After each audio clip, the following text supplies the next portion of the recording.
एक बार की बात है, कुछ बौद्ध भिक्षु यात्रा पर निकले थे। उनमें से एक भिक्षु बड़े थे और दूसरे छोटे। यात्रा करते हुए वे एक तेज बहती हुई नदी के पास पहुंचे। वहां एक जवान महिला नदी के किनारे खड़ी थी। वह बहुत चिंतित थी कि वह नदी को बिना डूबे कैसे पार करेगी। छोटे भिक्षु बिना कुछ सोचे उस महिला के पास से निकल गए और नदी पार कर ली। लेकिन बड़े भिक्षु ने उस महिला को उठाया और उसे नदी के उस पार पहुंचा दिया। फिर वे अलग हो गए और अपनी यात्रा पर आगे बढ़ गए। थोड़ी देर बाद बड़े भिक्षु ने देखा कि छोटे भिक्षु कुछ परेशान लग रहे हैं। उन्होंने पूछा, क्या बात है? छोटे भिक्षु ने कहा, आपने उस महिला को उठाया, हमें तो महिलाओं को छूना भी मना है। ये हमारे नियमों के खिलाफ है।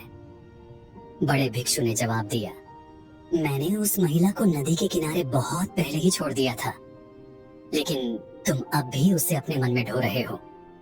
बड़े भिक्षु ने नियम तोड़ा जरूर, लेकिन एक अच्छे काम के लिए। जब काम पूरा हो गया तो उन्होंने उस बात को वहीं छोड़ दिया और आगे बढ़ गए। उन्होंने दोबारा उसके बारे में सोचा भी नहीं। लेकिन छोटे भिक्षु जिन्होंने महिला को छुआ नहीं, वे अब भी उस बीती बात को लेकर परेशान थे।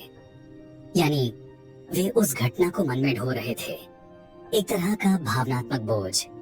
देखिए, जीवन में पुराने अनुभवों का काम बस यही होता है कि हम उनसे कुछ सीखें, चाहे वे अच्छे हों या बुरे। जैसे इस कहानी में हमें भी अपने पुराने बोझ को छोड़ देना चाहिए।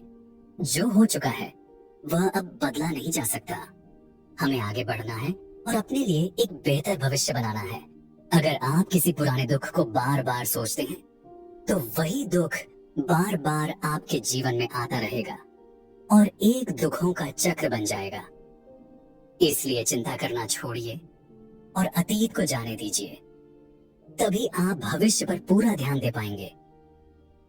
अगर आपको यह कहानी पसंद आई हो और इससे कुछ सीखने को मिला हो तो कृपया इसे लाइक करें और अपने दोस्तों के साथ शेयर करें।